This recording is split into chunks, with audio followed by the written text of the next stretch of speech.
by Teju's Academy, Mavelikara. It's me, Aishwarya Lakshmi, and today we will be discussing on IELTS Writing Task 1. And now let's wait for 2 minutes for everyone to join. After that, we will be continuing our session.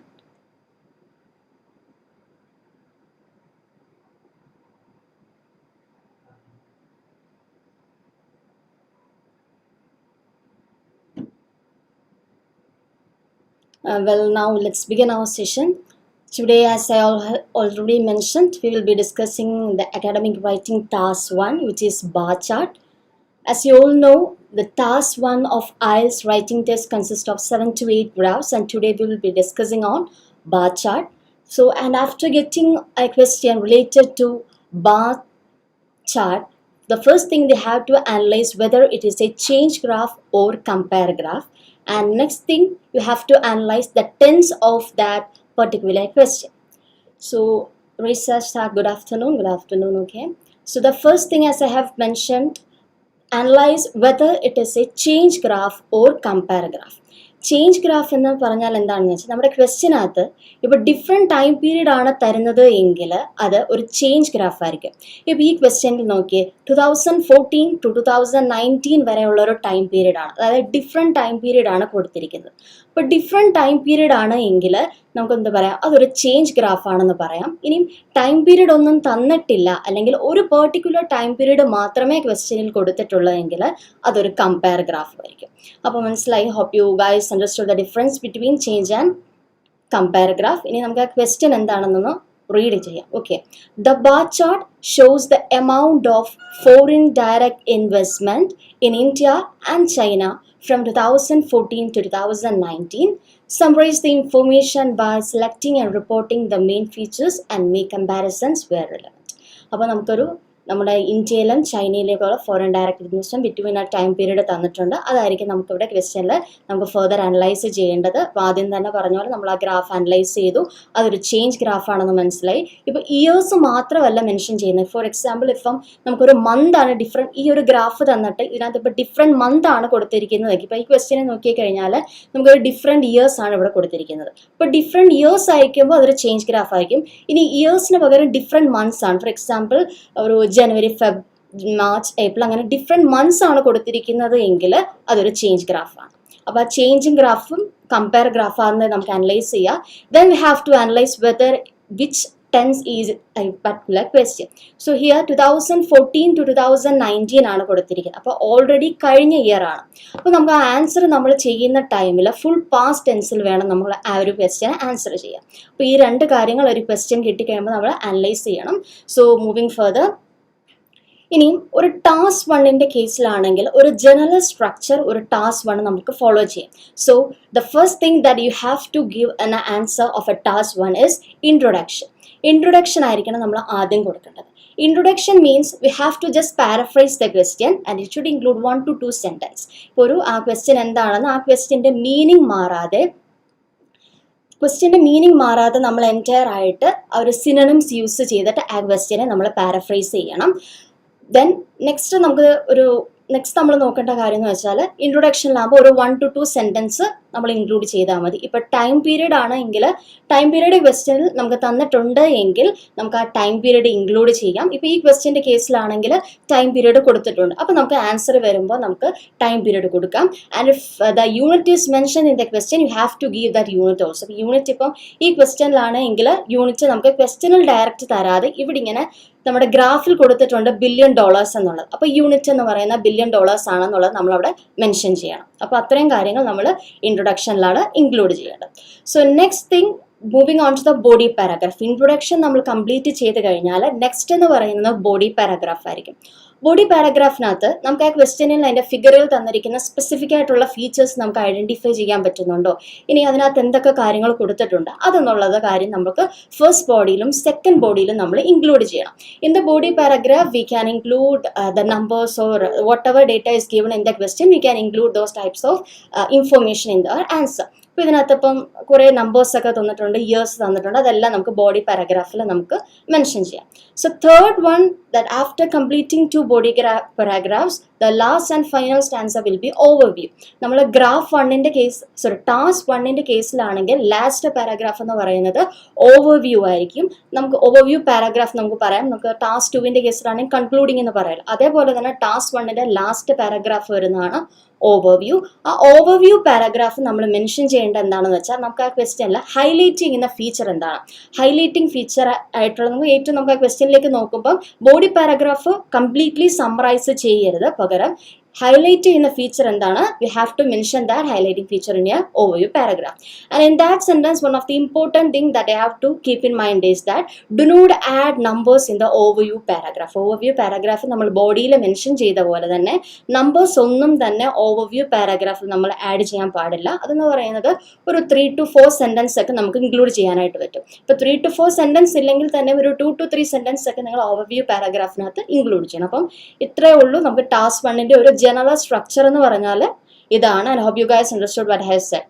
ഇത്രയും കാര്യങ്ങളാണ് task 1ൽ നമുക്ക് ഒരു general structure എന്ന് പറഞ്ഞാൽ ഈ കാര്യങ്ങളൊക്കെയാണ് നമ്മൾ ഇൻക്ലൂഡ് ചെയ്യേണ്ടത്. So moving on to the introduction of this question. So ഇതിനകത്ത് നമ്മൾ ഓൾറെഡി ഞാൻ മെൻഷൻ ചെയ്തു, then bar chart shows the amount of foreign investment in India and China from 2014 to 19. So you can rephrase the question as the chart illustrates. അപ്പോൾ shows എന്ന് പറയുന്ന ആ word നമ്മൾ replace ചെയ്ത് ഇല്ലുസ്ട്രേറ്റ്സ് ആക്കി. അപ്പോൾ പാരഫ്രൈസിങ് എന്ന് പറഞ്ഞാൽ ആ ക്വസ്റ്റ്യൻ്റെ മീനിങ് മാറാതെ സിനോണിംസ് യൂസ് ചെയ്തിട്ട് ആ ക്വസ്റ്റ്യനെ നമ്മൾ റീഫ്രേസ് ചെയ്യേണ്ടത്. So the chart illustrates the level of outside investment in India and China between 2014 and 2019. ഇപ്പം ഇവിടെ ഞാൻ ഫോറിൻ ഇൻവെസ്റ്റ്മെന്റിന് പകരം ഒരു സിനോണിം യൂസ് ചെയ്തു, ഔട്ട്സൈഡ് ഇൻവെസ്റ്റ്മെന്റ് എന്ന് പറഞ്ഞു. മറ്റേത് ഫ്രം 2014 to 19 ആയിരുന്നു, അതിപ്പോൾ നമ്മൾ ചേഞ്ച് ചെയ്ത് between 2014 and 19. Then unit is expressed in $1 billion. നമ്മുടെ ക്വസ്റ്റ്യനിൽ ഡയറക്റ്റ് യൂണിറ്റ് മെൻഷൻ ചെയ്തിട്ടില്ല, പക്ഷേ നമ്മളുടെ ഫിഗറിൽ തന്നിട്ടുണ്ട് $1 billion ആണ്. You can see this about this figure, the unit is expressed in $1 billion. അപ്പം $1 billion എന്ന് പറയുന്ന ആ ഒരു യൂണിറ്റ് നമുക്ക് അവിടെ മെൻഷൻ ചെയ്യണം. So next thing that you have to mention is the first body of your answer. First body എന്ന് പറയുന്നത് ഇപ്പോൾ ഞാൻ ഓൾറെഡി പറഞ്ഞതൊരു ചേഞ്ച് ഗ്രാഫാണ്. ചേഞ്ച് ഗ്രാഫ് ആകുമ്പോൾ 2014 നമുക്ക് ചൈന ഇപ്പോൾ ഒരു പിങ്കിഷ് കളറിൽ റെപ്രസെൻറ്റ് ചെയ്തിരിക്കുന്നു, ഇന്ത്യ എന്ന് പറയുന്ന ഒരു ലൈറ്റ് ബ്ലൂ കളറിലായിരിക്കും റെപ്രസെൻറ്റ് ചെയ്യുന്നത്. അപ്പോൾ 2014 ചൈനയിലെ ഇന്ത്യയിലെ ഫോറിൻ ഡയറക്റ്റ് ഇൻവെസ്റ്റ്മെന്റിനെ കുറിച്ച് പറയുന്നുണ്ട്. അപ്പോൾ അത് രണ്ടും പരസ്പരം നമുക്കൊരു കമ്പയർ ചെയ്യാതെ it's better to write about China in one paragraph and then you have to include the details of India in another paragraph. അപ്പോൾ അങ്ങനെ നമുക്ക് it would be easy for the examiner to analyze your answer. അപ്പോൾ അങ്ങനെ ഒരു എക്സാമിനറിന് നമുക്ക് ഒരു easy ആക്കാൻ വേണ്ടിയിട്ട് നമുക്ക് പിന്നെ നമ്മുടെ ഒരു എസ്സേക്ക് നമുക്ക് ഗ്രാഫിന് ഒരു സ്ട്രക്ചർ മെയിൻറ്റെയിൻ ചെയ്യാൻ വേണ്ടിയിട്ടും അതായിരിക്കും കൂടുതൽ ബെറ്റർ. ചൈനയുടെ കാര്യങ്ങൾ നമ്മൾ ഒരു ഫസ്റ്റ് പാരഗ്രാഫിൽ ഇൻക്ലൂഡ് ചെയ്യാം. Then next you have to include the details of India and another paragraph. അപ്പോൾ അങ്ങനെ ആയിരിക്കും നമ്മുടെ ബോഡി പാരഗ്രാഫ് നമ്മളിവിടെ ഡിവൈഡ് ചെയ്യുന്നത്. So moving on to the first body of your answer. ഇപ്പോൾ നമ്മൾ ഫസ്റ്റ് ബോഡി പാരഗ്രാഫിനകത്ത് ചൈനയെക്കുറിച്ചുള്ള ഡീറ്റെയിൽസ് ആണ് പറയുന്നത്. So starting from that, it's evident from the graph that Chinese economy received just under $18 billion in 2014. അപ്പോൾ നമ്മൾ ആദ്യത്തെ ആ 2014 കാര്യമാണ് ആദ്യം പറയുന്നത്. അപ്പോൾ it's evident from the graph. You can also mention it's clear from the graph. അപ്പോൾ അല്ലെങ്കിൽ അറ്റ് എ ഗ്ലാൻസ് അതെന്ത് വേണമെങ്കിലും നമുക്ക് യൂസ് ചെയ്യാം. It is evident from the graph എന്ന് പറഞ്ഞാൽ നമുക്ക് ഈ ബാർ ചാർട്ട് നമ്മളിപ്പോൾ കാണുന്നുണ്ട്. ആ ബാർ ചാർട്ടിൽ ആദ്യം നമ്മൾ കാണുന്നത് എന്താണെന്ന് വെച്ചാൽ pinkish colour, as I mention pinkish കളറിൽ ചൈനയാണ്. അപ്പോൾ ഫസ്റ്റിൽ 2014 ഈ ചൈനീസ് ഇക്കണോമി റിസീവ് ചെയ്തിരിക്കുന്നത് ഒരു 80 ബില്യൺ തൊട്ട് താഴെയായിട്ടാണ് അതിൻ്റെ ഫോറിൻ ഡയറക്റ്റ് ഇൻവെസ്റ്റ്മെന്റ് എന്ന് പറയുന്നത്. ഇപ്പോൾ ഒരു 18 ബില്യൺ ഈ ഒരു ലൈനായിട്ട് വരും. ഈ ലൈനിൻ്റെ തൊട്ട് താഴെയാണ് 18 ബില്യൺ. അപ്പം just under $18 billion in 2014 Chinese economy receive ചെയ്തത് $18 billion താഴെയായിരുന്നു. പിന്നെ 2015 2016 ആയപ്പോഴത്തേക്കും അതൊരു അറൌണ്ട് $60 billion ആയി മാറി. ആദ്യം നമുക്ക് ഞാൻ പറഞ്ഞു ഇതിപ്പോൾ ചൈനയുടെ കാര്യങ്ങൾ മാത്രമാണ്, അതായത് പിങ്ക് കളറിൽ റെപ്രസെൻറ്റ് ചെയ്തിരിക്കുന്നത് മാത്രമാണ് നമ്മളെ ഫസ്റ്റ് ആൻസർ നമ്മൾ ഇൻക്ലൂഡ് ചെയ്യുന്നത്. അപ്പോൾ 2014 കേസ് പറയുകയാണെങ്കിൽ ജസ്റ്റ് ബിലോ $80 billion ആയിരുന്നു. Then which fell around $60 billion in 2015 and 16. 2015ലും 16ലും ആയപ്പോഴത്തേക്കും $60 billion ഏകദേശം അടുത്തിരിക്കുന്ന രീതിയിലാണ് നമ്മുടെ ആ ഒരു ഗ്രാഫിന്റെ ചേഞ്ച് എന്ന് പറഞ്ഞാൽ. Then next, moving on to the case of 2014. After a slight decrease in 2017. അപ്പോൾ ഈ 2014ഉം 15, 16 ആയിട്ട് കമ്പയർ ചെയ്യുന്ന സമയത്ത് ജസ്റ്റ് ഒരു ഡിക്രീസ് അവിടെ ഉണ്ടായിട്ടുണ്ട്. 2017ൽ ഒരു ഡിക്രീസ് അവിടെ ഉണ്ടായി. ആ 2017ലെ ഡിക്രീസിന് ശേഷം ഒരു മാസീവ് റിസർജൻസ് മീൻസ് ഒരു കംബാക്ക്, അതായത് ഒരു 2017ൽ ഏറ്റവും ഡിക്രീസ് ചെയ്തിട്ട് പെട്ടെന്ന് തന്നെ 2018 ആയപ്പോഴത്തേക്കും അത് ഇൻക്രീസ് ആയി. അപ്പോൾ അതൊരു പെട്ടെന്നൊരു ഇൻക്രീസ് ഉണ്ടായത് കൊണ്ടാണ് അവിടെ ഒരു മാസീവ് റിസർജൻസ് നമ്മളവിടെ highlight ചെയ്തിരിക്കുന്നത്. So there was a massive resurgence to high point of more than $100 billion in 2018. അപ്പോൾ 2017 ആയിട്ട് അവിടെ ഒരു ഡിക്രീസിന് ശേഷം 2018 ആയപ്പോഴേക്കും ഒരു $100 billion കൂടുതൽ ഇൻവെസ്റ്റ്മെന്റ് 2018ൽ ചൈനയിൽ ഉണ്ടായിട്ടുണ്ട്. So then 2018 before receding to just over $40 billion in 2019. 2018ൽ ഒരു $100 billion മുന്നേ പോയിട്ടുണ്ട് എങ്കിൽ കൂടിയും 2019 ആയപ്പോഴേക്കും അതെന്താ ഒരു $40 billion അടുത്ത് ഏകദേശം വന്നിട്ടുണ്ട്. അപ്പോൾ ഇതാണ് ഫസ്റ്റ് സ്റ്റാൻസയിൽ നമ്മൾ ഇൻക്ലൂഡ് ചെയ്യേണ്ടത്. ആസ് ഐ ഹാവ് മെൻഷൻഡ്, ചൈനയെക്കുറിച്ചുള്ള ഡീറ്റെയിൽസ് ആയിരിക്കും നമ്മൾ ഫസ്റ്റ് പാരാഗ്രാഫിൽ ഇൻക്ലൂഡ് ചെയ്യുന്നത്. ഫസ്റ്റിൽ 2014ൽ എത്രയായിരുന്നു എന്നുള്ളത് കൊടുത്തു. അതിനുശേഷം ബാക്കിയുള്ള ഇയേഴ്സ് നോക്കുക. ആ ഇയേഴ്സിൽ നിന്ന് മറ്റുള്ള എന്ത് ചേഞ്ച് ആണ് വന്നത്. നമ്മളിവിടെ ചേഞ്ച് ഗ്രാഫ് ആണെന്ന് നമ്മൾ പറഞ്ഞു. ചേഞ്ച് ഗ്രാഫ് ആകുമ്പം ഒരു ഇയറിൽ നിന്ന് മറ്റൊരു ഇയറിലേക്ക് പോയപ്പോൾ എന്തൊക്കെ ചേഞ്ചസ്, അതായത് ഇൻക്രീസ് ആണോ ഡിക്രീസ് ആണോ ഉണ്ടായത്, അതാണ് നമ്മൾ മെൻഷൻ ചെയ്യുന്നത്. അതേസമയം കമ്പയർ ഗ്രാഫ് ആണെങ്കിൽ നമ്മൾ ഓരോ ഇയറും തമ്മിൽ പരസ്പരം നമ്മൾ കമ്പയർ ചെയ്യുമായിരിക്കും ചെയ്യുന്നത്. ഇവിടെ ചേഞ്ച് ഗ്രാഫ് ആയതുകൊണ്ട് ഒരു ഇയറിൽ നിന്നും അടുത്തൊരു ഇയറിലേക്ക് പോയപ്പോൾ അവിടെ ഇൻക്രീസ് ആണോ ഉണ്ടായത് ഡിക്രീസ് ആണോ ഉണ്ടായത്. ചേഞ്ച് ഗ്രാഫ് എന്ന് പറയാൻ നമ്മൾ കംപ്ലീറ്റ്ലി ഇൻക്രീസ് ഡിക്രീസ് ബേസിസിൽ വേണം നമ്മൾ അതിനെ ഒരു അനലൈസ് ചെയ്യാനായിട്ട്. അപ്പോൾ അതാണ് ഫസ്റ്റ് നമ്മൾ ഡീറ്റെയിൽസ് നമ്മൾ കൊടുത്തു. ഇത്രയേ ഉള്ളൂ.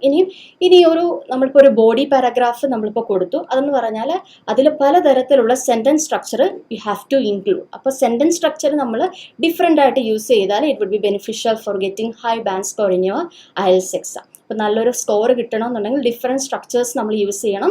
ഹൈ സ്റ്റാൻഡേർഡ് വൊക്കാബുലറി ഒക്കെ നമ്മൾ യൂസ് ചെയ്യണം. അപ്പോൾ അങ്ങനെ ഡിഫറെൻറ്റ് സെൻറ്റൻസ് സ്ട്രക്ചർ നമ്മൾ ഈ ഒരു ബോഡി നമ്മൾ അനലൈസ് ചെയ്യുകയാണെങ്കിൽ ഡിഫറെൻറ്റ് സെൻറ്റൻസ് സ്ട്രക്ചേഴ്സ് ആണ് നമ്മളിപ്പോൾ ആ ഒരു അതിലേക്ക് കൊണ്ടുവന്നിരിക്കുന്നത്. ഇപ്പോൾ ഒരു മാസീവ് റിസർജൻസ് എന്ന് പറയുന്നത്, ഇപ്പോൾ ഒരു മാസീവ് ഇൻക്രീസിന് പകരം മാസീവ് റിസർജൻസ്, അതായത് ഭയങ്കരം ഒരു പ്രീവിയസ് നടന്ന ആ ഒരു ഇയറിനെക്കാട്ടിലും പെട്ടെന്നൊരു ഇൻക്രീസ് ആണ് നെക്സ്റ്റ് ഇയറിൽ ഉണ്ടായത്.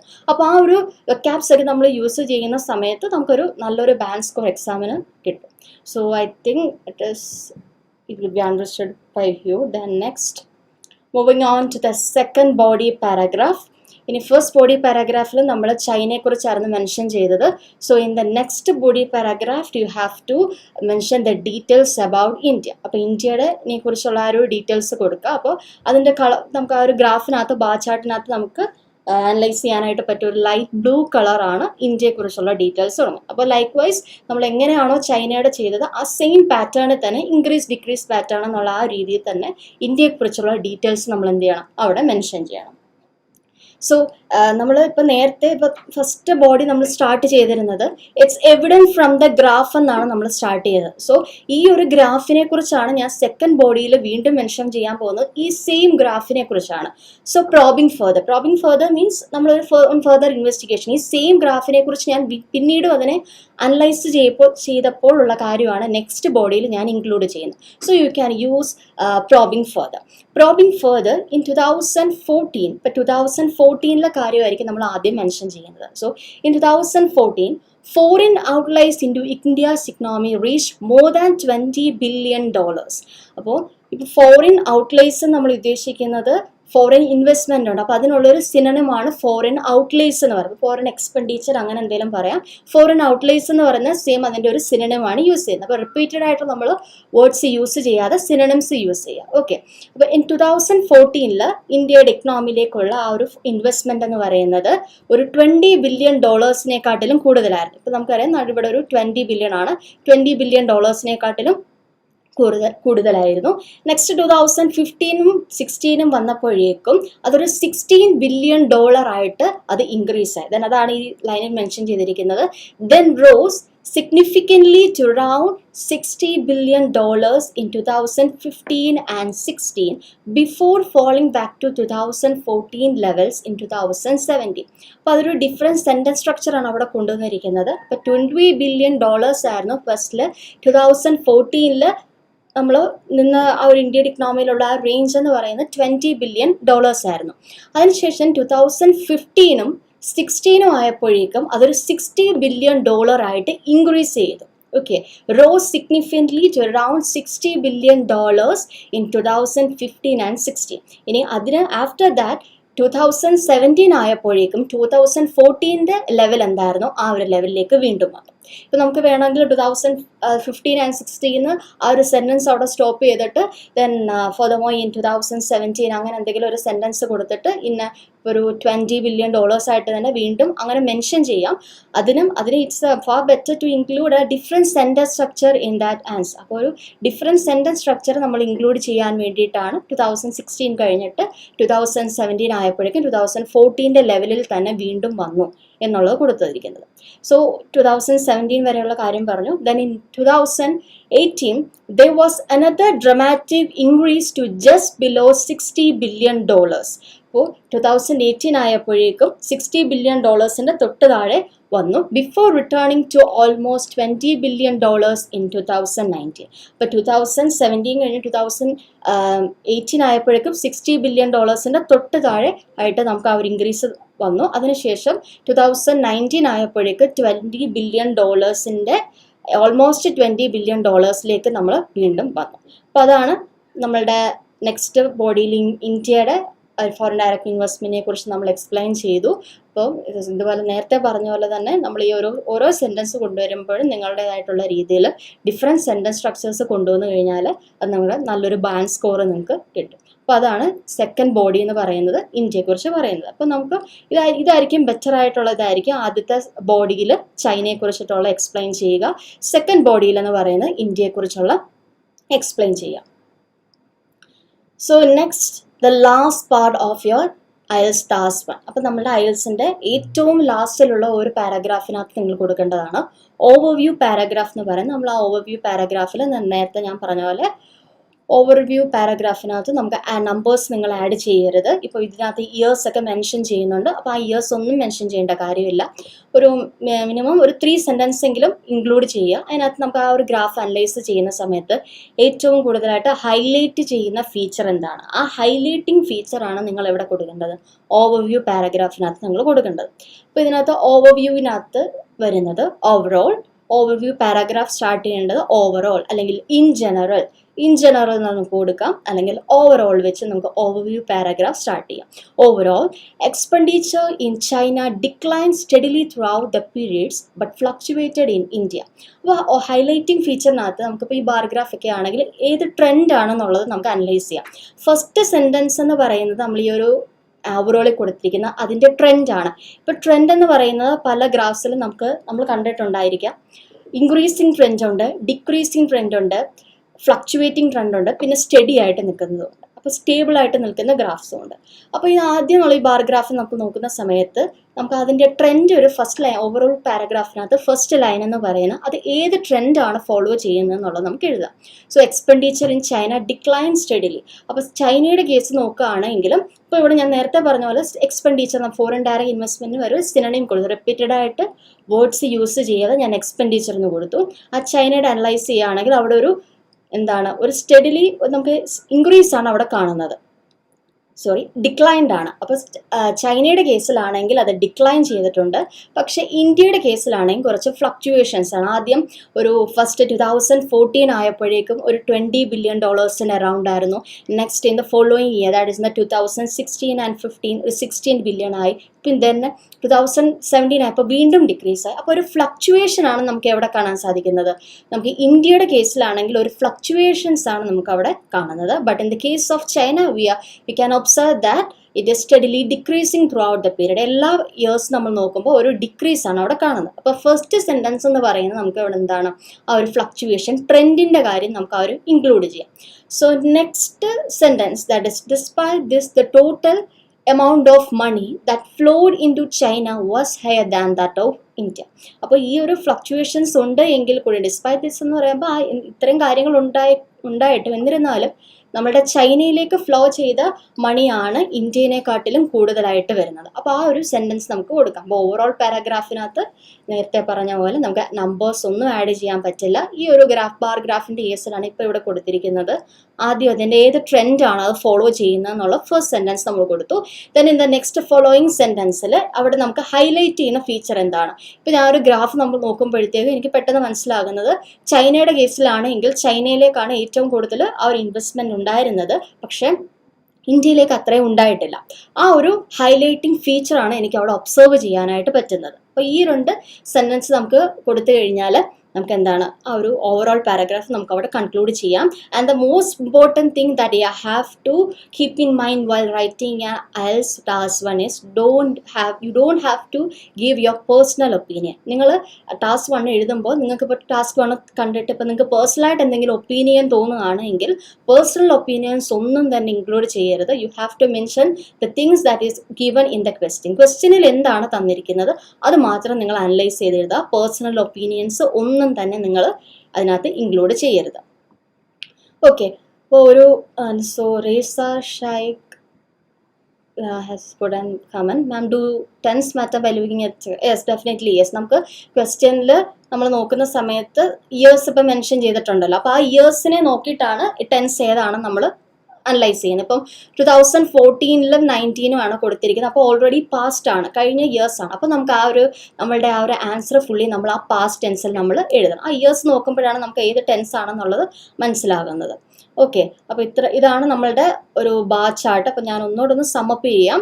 സോ ഇതാണ് നമുക്ക് ആ ഒരു ഫസ്റ്റ് ക്വസ്റ്റ്യൻ കിട്ടിക്കഴിഞ്ഞാൽ നമുക്ക് ആദ്യം തന്നെ ടാസ്ക് 1ൻ്റെ ജനറലായിട്ട് പറയുകയാണ് കേട്ടോ. ടാസ്ക് 1ൻ്റെ കേസിലാണെങ്കിൽ first thing you have to analyse it whether it is a change graph or compare graph. Change graph ആണോ കമ്പയർ ഗ്രാഫ് ആണോ എന്ന് നമ്മളത് അനലൈസ് ചെയ്യണം. ചേഞ്ച് ഗ്രാഫ് എന്ന് പറഞ്ഞാൽ നേരത്തെ പറഞ്ഞ പോലെ നമുക്ക് ഡിഫറെൻറ്റ് ടൈം പീരീഡ് ആണ് തന്നിരിക്കുന്നതെങ്കിൽ അത് ചേഞ്ച് ഗ്രാഫ് ആയിരിക്കും. ഇനി ടൈം പീരീഡ് ഒന്നും തന്നിട്ടില്ല അല്ലെങ്കിൽ ഒരു ടൈം പീരീഡ് എങ്കിലും മെൻഷൻ ചെയ്തിട്ടുണ്ടെങ്കിൽ അത് കമ്പയർ ഗ്രാഫ്. ഇപ്പോൾ ചേഞ്ച് ഗ്രാഫ് ആണെങ്കിൽ നമ്മൾ ഇൻക്രീസ് ഡിക്രീസ് എന്നുള്ള ബേസിസിൽ വേണം എഴുതാം. കമ്പയർ ആണെങ്കിൽ കമ്പയർ ചെയ്ത് എഴുതിയാൽ മതി. ഇനിയും കമ്പയർ ഗ്രാഫിൻ്റെ കേസിലാണെങ്കിലും ചേഞ്ച് ഗ്രാഫിൻ്റെ കേസിലാണെങ്കിലും ഇയേഴ്സ് വെച്ച് മാത്രമല്ല ഡിഫറെൻറ്റ് ടൈം പീരീഡ് എന്ന് ഉദ്ദേശിക്കുന്നത് ഇപ്പം ഡിഫറെൻറ്റ് മന്ത്സ് ആണ് അവിടെ മെൻഷൻ ചെയ്തിരിക്കുന്നത് എങ്കിൽ നമുക്കത് ചേഞ്ച് ആണോ കമ്പയർ ആണോ നമുക്കത് അനലൈസ് ചെയ്യാനായിട്ട് പറ്റും. So then next thing that you have to mention your answer is introduction, body paragraphs and overview. So you have to mention about 2 body paragraphs in your answer, and these are the things that you have to maintain while writing IELTS task 1. Then this is the bar chart. അപ്പോൾ question ആദ്യം നമ്മൾ direct question വായിക്കുക. അപ്പോൾ അതിന് വേണ്ടിയിട്ടുള്ള synonyms ഒക്കെ നമ്മൾ question വായിക്കുമ്പോൾ തന്നെ സിനണിംസ് നമ്മൾ ഫൈൻഡ് ഔട്ട് ചെയ്ത് വെക്കുക. കാരണം റിപ്പീറ്റഡ് ആയിട്ട് വേർഡ്സ് യൂസ് ചെയ്യാതിരിക്കുക. ദെൻ ഇപ്പോൾ ക്വസ്റ്റ്യനിൽ നമുക്ക് ഡയറക്റ്റ് ഇപ്പം യൂണിറ്റ് തന്നിട്ടില്ലായിരിക്കാം. അപ്പം പക്ഷെ നമ്മുടെ ഫിഗറിൽ ആ ഒരു യൂണിറ്റ് പറഞ്ഞിട്ടുണ്ട്, അത് നമ്മൾ മെൻഷൻ ചെയ്യണം. ഇപ്പം യൂണിറ്റ്സ് ഒന്നും മെൻഷൻ ചെയ്തിട്ടില്ല എന്നുണ്ടെങ്കിൽ യൂണിറ്റ്സ് ഇല്ലാതെ തന്നെ നമുക്ക് ആൻസർ എഴുതാം. പിന്നെ ഇതുപോലുള്ള ബോഡി പാരഗ്രാഫിനകത്ത് ഫസ്റ്റ് ഒരു രണ്ട് കമ്പാരിസൺസേ ഉള്ളൂ. അപ്പോൾ ആദ്യത്തിനെ കുറിച്ച് ഒരു കൺട്രിയെ കുറിച്ച് ഒരു ബോഡി പാരഗ്രാഫിൽ എഴുതി ഡിഫറൻറ്റ് സെൻറ്റൻസ് സ്ട്രക്ചേഴ്സ് യൂസ് ചെയ്യുക. അപ്പോൾ ഡിഫറൻറ്റ് സെൻറ്റൻസ് സ്ട്രക്ചേഴ്സ് യൂസ് ചെയ്താൽ ബാങ്ക് സ്കോർ കൂടുതൽ കിട്ടും. സെയിം ആയിട്ടുള്ള സിമ്പിൾ സെൻറ്റൻസ് അല്ലാതെ കോംപ്ലക്സ് സെൻറ്റൻസ് ഒക്കെ യൂസ് ചെയ്യുക. Then body paragraph second body പാരഗ്രാഫിൽ സെക്കൻഡ് കൺട്രിയെ കുറിച്ച് മെൻഷൻ ചെയ്തു. Then the last paragraph that is overview paragraph. You have to mention the highlighting feature in the question, and no need to write your personal opinion and numbers in the overall paragraph. And that's all for today, and I hope everyone understood this session, and thank you.